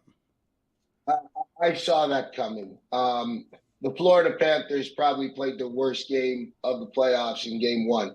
They looked, in my opinion, tentative. They looked nervous. One thing that no one's going to talk about is 8 out of the 20 or 21 players that skated weren't even in the finals last year. Luz Turinen, who's a great young player for them, he was hurt. He didn't play last year in the finals. So they got a lot of guys that this is their first time playing in the finals. So, everybody's looking at the Florida Panthers saying, oh, they were in the finals last year. Yeah, they were, but they got a lot of players that weren't. So that, I think, showed in Game 1. There was a little bit of nerves. And it should be. They should be nervous. There's a really good hockey player on the other side. I don't know, best player in the world, the best player of our generation. Connor McDavid, he's a pretty good player. And, I'd be a little bit nervous too if I was playing against him in the finals. You're going to see his best. And Edmonton came out ready to play. I think it was a missed opportunity for Edmonton, a missed opportunity because they just ran into who I believe is the lead in the Conn Smythe Trophy conversation. And Sergei Bobrovsky was unbelievable in Game 1, and he stole Game 1. You knew that Florida was going to come out better in Game 2. I haven't seen them play 2 bad games in a row all season. I mean, they had a little stretch there, a little rough patch heading into the playoffs. But other than that, they've been solid all year and all postseason. So I expected them to bounce back. And they know they had to take care of business at home. Edmonton right now is one of the toughest buildings to play in the National Hockey League. It's going to be tough for Game 3. So they had to get it done at home, and they came out and played better. Sam Bennett was awesome. Mikkola was great. He's been great all playoff long. And Sergei Bobrovsky shut the door when he had to. Now, the question's going to be health for Florida. Are they healthy going into Game 3? But I was not surprised that Edmonton was shut down the way that they were. This Florida Panthers team is the best defensive team in hockey, and it showed. Are you okay with our idea to make Draisaitl sit for as long as Barkov has to sit? Seems fair. So I love that. I do. It's just difficult, right? Because you think about it this way. Let's just say that Draisaitl had hit a player that was on the fourth line, right? And I'm not saying this. I'm just thinking out hypothetically because we're talking as fans now. I got to take my analyst hat off for a second. Talking as fans. If Draisaitl hits, a fourth line guy like that and the elbow guy goes down, his jaw and decides to sit a game, or sit 2 games, who's not as big of an impact player, now you've got one of the best players in the series out. And, I don't know how much the NHL investigates to how hurt guys actually are. But the one thing I will say is that if a player, the number one thing I look at is the injury stuff. If a guy's injured, if you break a player's jaw, throwing an elbow, there's got to be, in my opinion, there's got to be a suspension for that. I'd be pissed if my best player broke his jaw off of their best player hitting them with an elbow and there was no supplementary discipline for it. Now, I will say this about the Draisaitl hit, and I'll even go as far to talk about the Fogle hit because I saw the replay on that as well. And I called it a knee on knee, but whether it was a knee on knee, hip on hip, quad on quad, it's reckless. I don't like it through the neutral zone. If you're going to hit somebody through the middle of the ice, it's a skill and an art to hit. If you are late, that's why we have referees to call penalties for guys that don't have the skating or the timing ability to hit in the open ice cleanly. If you catch a guy's leg, quad, or knee, it's a penalty.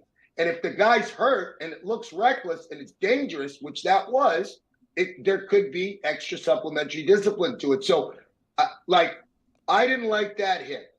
With Leon knew who he was hitting. There's no question about that. Now, did he deliberately try to elbow him in the chin? I will say no. That's when Trouba sticks his elbow out at Rodriguez, that to me is way more egregious than the hit that Leon Draisaitl put on Barkov. Now, guys, I was just as emotional as every person in the state of Florida when that hit happened and I saw the elbow to the chin because this is the best player. This is the best player right now in the playoffs who could potentially be injured, right? Who could be potentially injured and out for the series, out for a game, whatever it is. And that's as clear as day. That's an elbow. Now, here's the intent. The intent is for Leon Draisaitl to make a big hit on Barkov. And look, his feet are down. I actually said he left his feet. He didn't leave his feet as early as I thought he did. I'm emotional. I have to admit to that. I do get emotional. I'm sorry. I do. I'm a player, so I always put myself on the ice, and I have to try to temper that emotion sometimes and look at it with a different hat on. And once I watched it over and over again, I was a little bit more lenient to it. Now, everybody's going to say, wow, PK, you're only saying that because he's a star player. Well, you're damn right. There are star players. We want them on the ice. There isn't different rules for different guys, but I've seen way worse hits than that.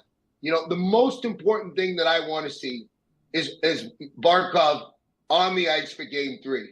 If he's healthy and on the ice for Game 3, I'm not going to care. So, to your point, should they both sit? I mean, if Barkov's sitting, I don't mind Leon Draisaitl sitting a game. I don't mind that at all. But, if it doesn't happen, it's not the end of the world. And I'm thinking that Barkov's going to play. I hope he plays. It'd be another conversation if he's missing a game. That's for sure. That's a huge loss. Huge loss if he has to miss a game. Now, he is on the ice this morning for practice, so that is a good sign. Full participant. Good. Now, I am wondering – go ahead. Yeah, and that's the most important thing. For fans and everybody, we want the stars on the ice, but we want these guys playing hard. And I also don't want to take away Leon Draisaitl's right to go out there and make a big hit and play hard like that. So, I have to temper my emotions. But there was no question that was an elbow. That was an elbow. Could Paul Maurice, and this was my quibble that we talked earlier. I don't want to criticize Paul Maurice. I love Paul Ball. No one was supporting that guy before I was down here. You but were first. I can't criticize. I'm afraid to criticize him, so I'm just putting a lot of caveats at the front of it. Yeah. But he could have been a little more aggressive in that press conference, calling for a suspension of Draisaitl. No. Paul Maurice handles the media perfectly. I liked exactly what he said. He's so smart, and no, he's right to do that because. You know, what I love about Paul Maurice is he not only loves his players, I really believe he loves the other team's players as well. And he looks at all the players the same. He's been around so long. That's not true. I don't like that. That's not I don't true. want him like I don't like that. No, I want my coach to hate the other players. You can't. Come on. Come on. Like the other player. Wish diarrhea on them. Yeah. Guys, I don't think Paul Maurice is going out there wanting to see players suspended and missing an opportunity, you know, of a lifetime to play in the Stanley Cup final unless it's truly deserving. And he's not going to lobby for that unless it's 150% deserving. If I go up to, you're telling me if I go up to Maurice tonight and just say, hey, Genie, McDavid suspended. He's just suspended. That he's going to say, no, thank you. I don't want him suspended. No, that's not what I'm saying. Of course.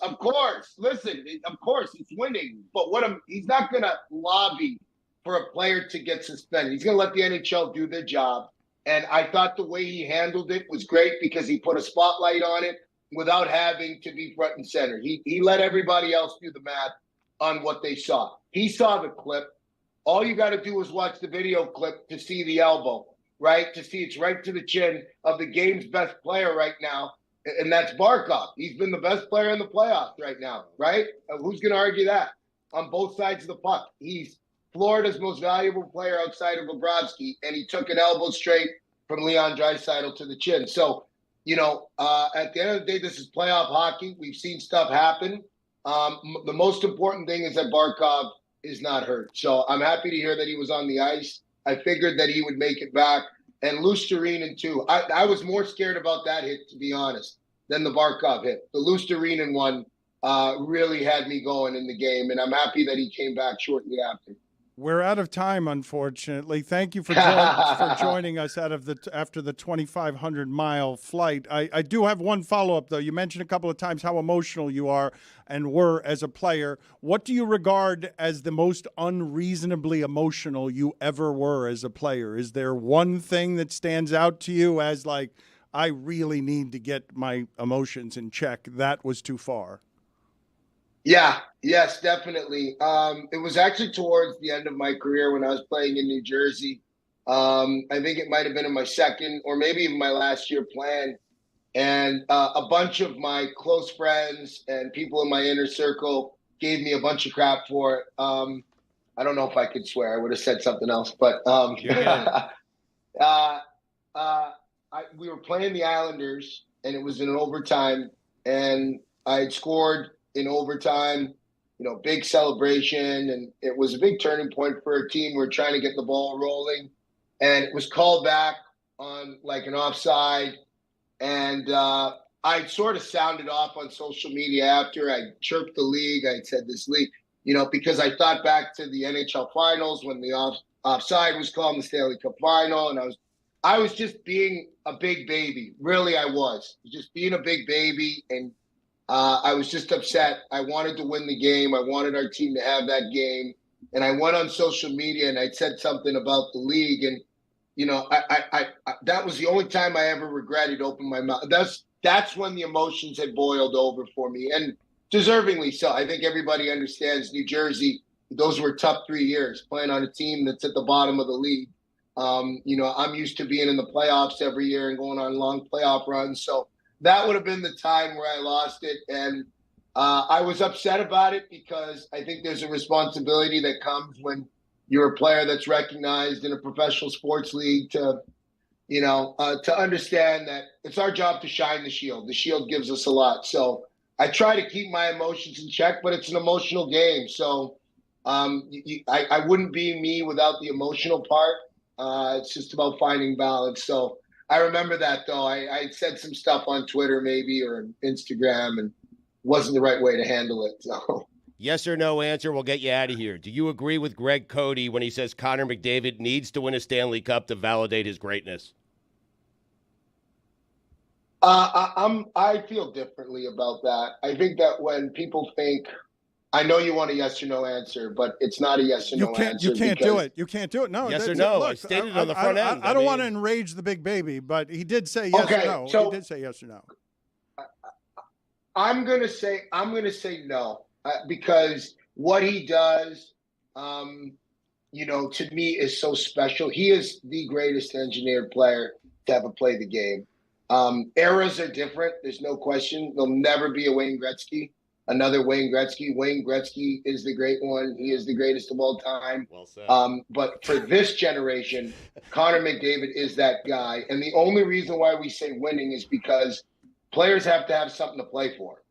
This is not a sport where the culture accepts you coming in, taking your paycheck and walking out the door. Winning has to matter. And people can tell when you play the game and want to win and when you don't care about winning. You know the way hockey is, man. There's no prima donnas in this sport. So winning has to matter. But, if I'm talking about the sport itself, there's nobody even close to this guy. We've never seen anybody like this guy. He's worth the price of admission to go and play. I've watched him his whole career, played with my brother growing up. Connor McDavid is the real deal. Anybody who says any different has never played against him. And no offense to Greg Cote, never played against Connor McDavid. And and that's not taking anything away from him. But trust me, if he would play against him, he'd have a completely different opinion. You're right. You're right. Would. No, you're absolutely right. Thank you for Bishop to Rook 9 there. You got us. Yeah.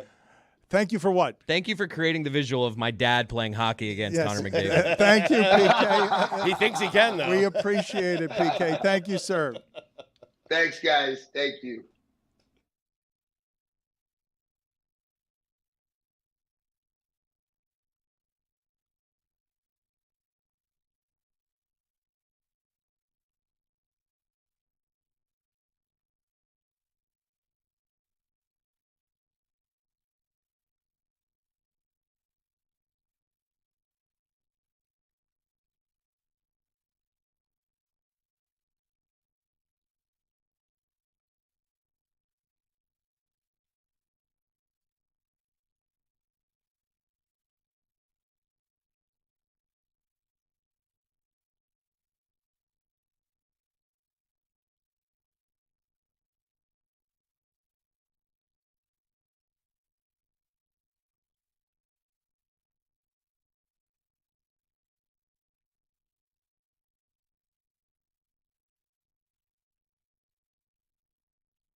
I keep telling people here that I just imagine that in Canada there's just general rage for the idea that the Florida Panthers are this close to winning the Stanley Cup. And we have been searching for days and weeks now all over South Florida, live when we're on, for Tony. Tony failed. He's been demoted.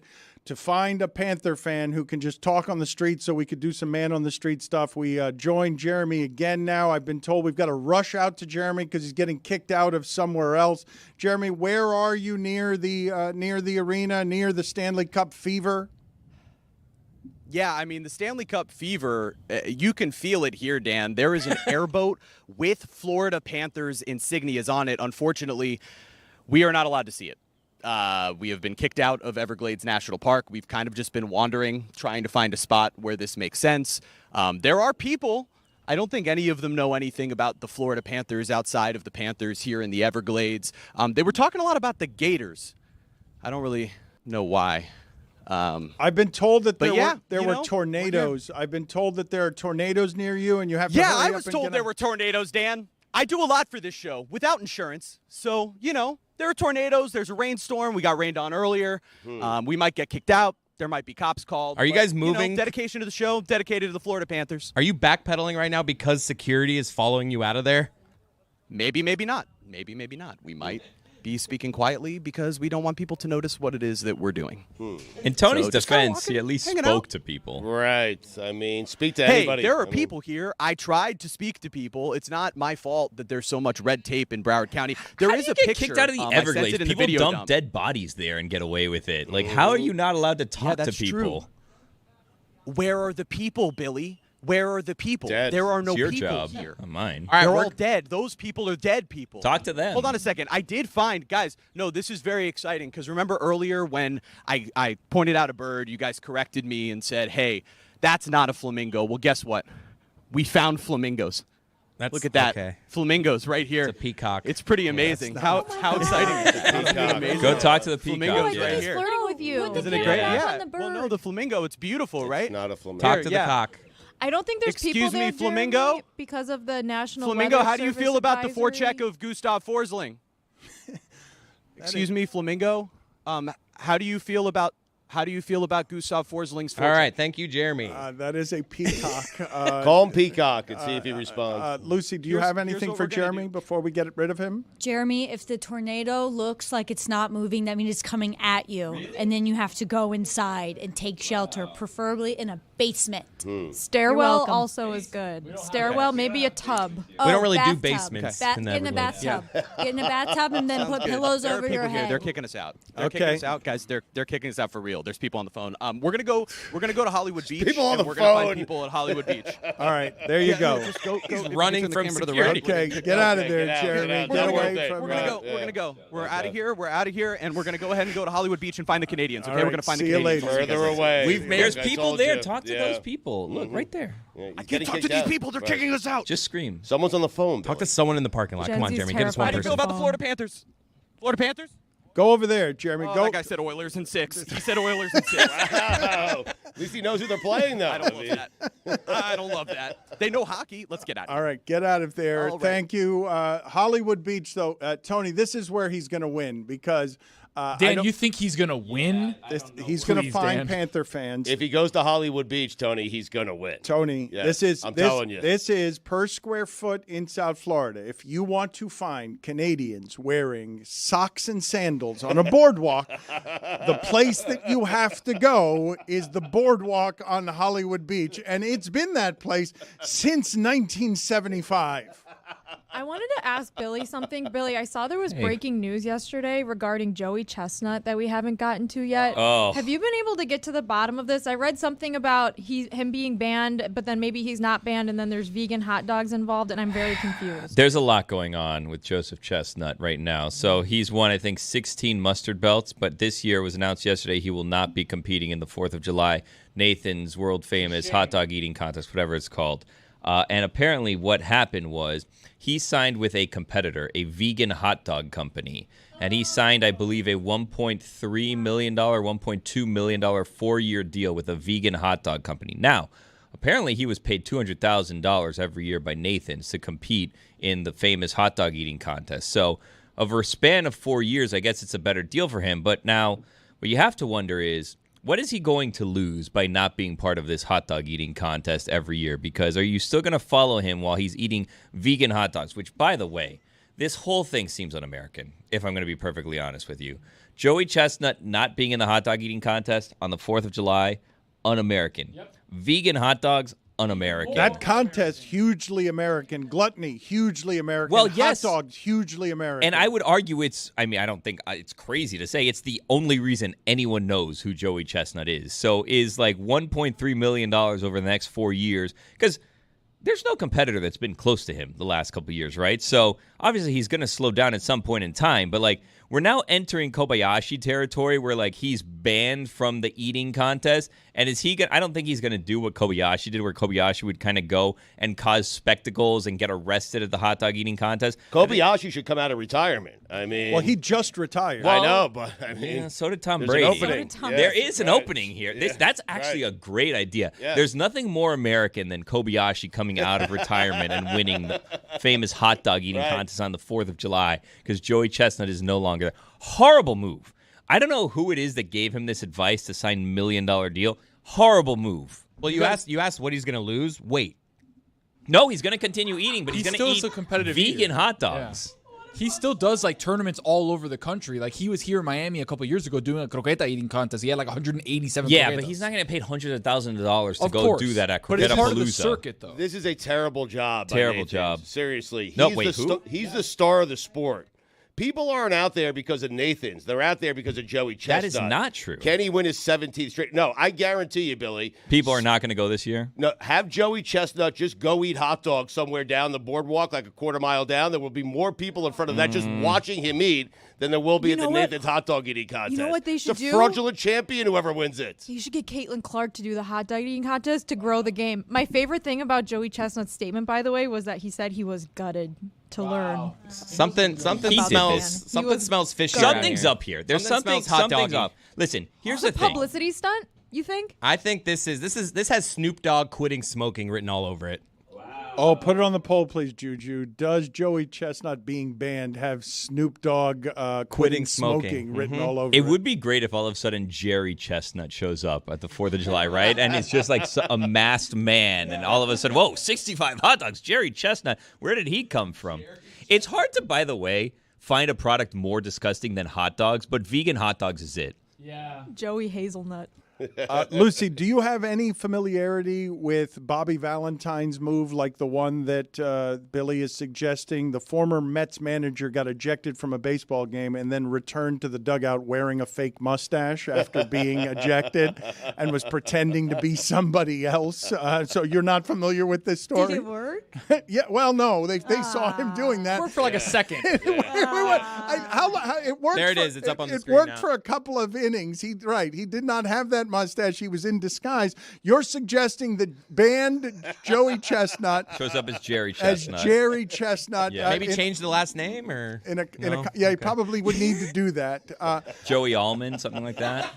Are you guys as confused as I am by the fact that when Chris Cody makes the joke that Joey Chestnut will lose weight, that both he and Kobayashi can eat this way without ever gaining weight, that the two of them have an ability to eat in a way that is obviously unhealthy, and yet both of them are incredibly fit and have no issues with it? I don't know about that. Well, no, Kobayashi was incredibly fit. I like an 8-pack. Wait, but Billy, we've had him on Stupidity, Joey Chestnut, and he says he doesn't bite into the hot dogs. He just swallows them whole with water, and then he throws them up later. I mean, Do you think their gastroenterologists hate them or love them?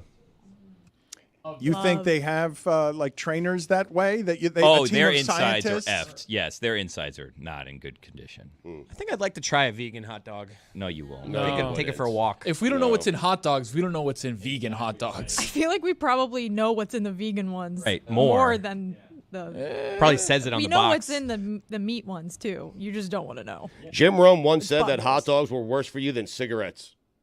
What? I don't know, actually. What is in hot dogs? Like what? All the other discarded meats that you don't want from meats that you It's not actually important. eat. Let's be honest. It's not important what's inside of a hot dog. All Tony right? has a theory that you eat a burger at a steakhouse because they have the best, like, their ground meat is like the leftover. Is that like our hot dogs at steakhouses, like the best No, of the best? it's the worst of the worst. No, not the same I rules. Is Jim Rome a doctor?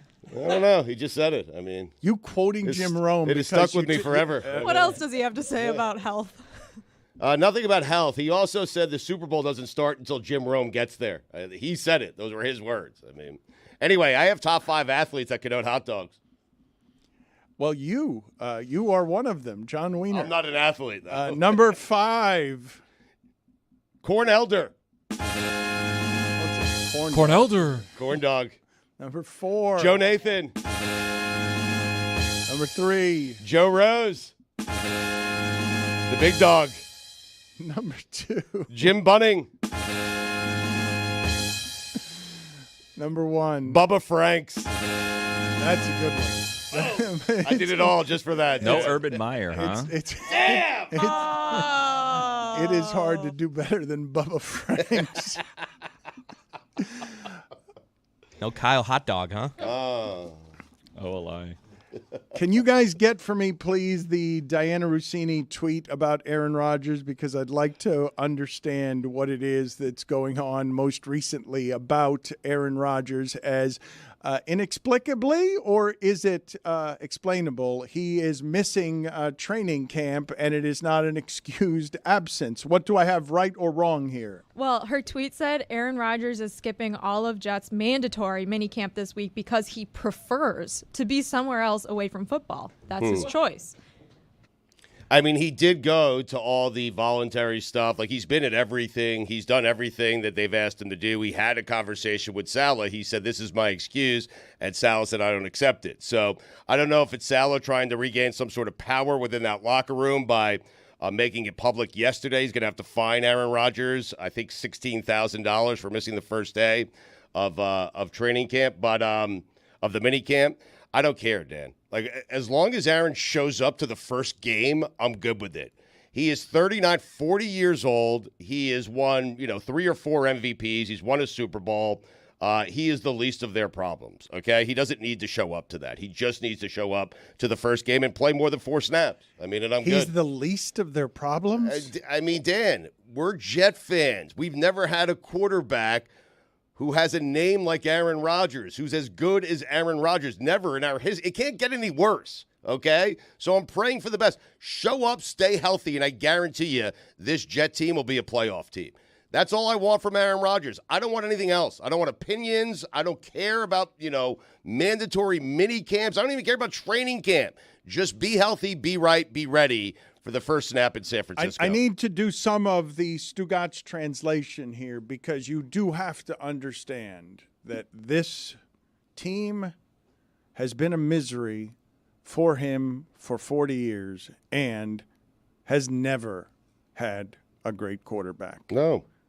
And the idea that Stugotz would go against his every principle on his team because of his desperation and say the quarterback can miss mandatory minicamp when the quarterback, the leader, never misses mandatory minicamp unless it's a contract holdout. That Rossini quote is shocking to me, that it's just like would prefer to be elsewhere, not at mandatory football things.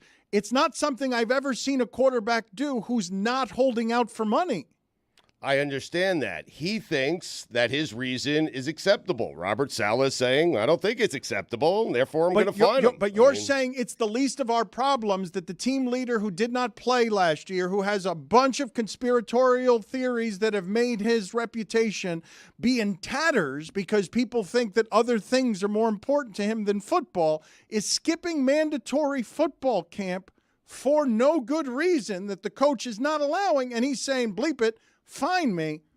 I've never seen a fan of a team be okay with that behavior from a quarterback because I've never seen it from a quarterback. That's how desperate this fan base is. I guarantee you I'm not alone. Like, if people are saying they're upset, I'm thankful we have Aaron Rodgers. I know that sounds crazy and ridiculous, but that's how bad it's been for me over the last 4 decades as a Jet fan.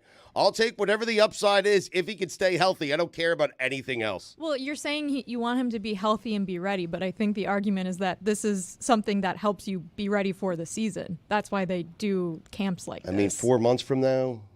He also this calendar year in January said, quote, anything in this building that we're doing individually or collectively that has nothing to do with real winning needs to be assessed. Flush the bullshit. Wow. And then he disappears for mandatory training camp. Would this work for me? Like if I got Diana Rossini to tweet out, Chris won't be on the show today because he prefers to be somewhere else. Like, are you like this is ridiculous. Well, I feel like you did do that in one of your first days in the role of executive producer. You flew to New York to go do something instead of being here. There you go. I took time off, yeah. And you're still here. I should have had Diana tweet it. That would have made it better. Right. I mean, there are different rules for different folks, man. I don't know what to tell you. Like, and by the way, he got fined for it. It's not like the Jets aren't saying anything. Salah embarrassed him yesterday, and he's trying to regain control of the locker room. He's never going to get it. Yeah, and Aaron's probably really thinking about what he did now. He doesn't He's really care. regretting- He doesn't Exactly. care. That's Right. why the fine doesn't matter. Right. We have not seen. Well, him missing doesn't matter. That's what I'm saying. It's not going to impact how he plays when September comes around 4 months from now. What month do you think it is? I'm still trying to figure that out. You think it's like April right now? I added a month. I needed it. You know. Wait, August is like preseason. That's like 6 weeks. Oh my God, that's in like 6 weeks. Football starts. Oh my God. Is anyone listening to this just confounded Yes. and confused by all things Aaron Rodgers not having a precedent in the history of the position? Like just all of the behavior, everything that's happening, it's just not something, Stugotz, in that sport at that position where the team leader is always trying to avoid distractions. He's always trying to be maximum teammate guy. Everything you hear about Tom Brady from everyone who's ever played with him is, man, what a grace that person has as a leader, making me feel like we were all in it together. When you watch everything that's happening with Aaron Rodgers, I'm speaking to the audience here, aren't you just confounded by the behavior? Not anymore. Mandatory training camp is not something that I've seen a quarterback sit out just because he feels like it. It's not something a Manning would do. It's not something any quarterback does.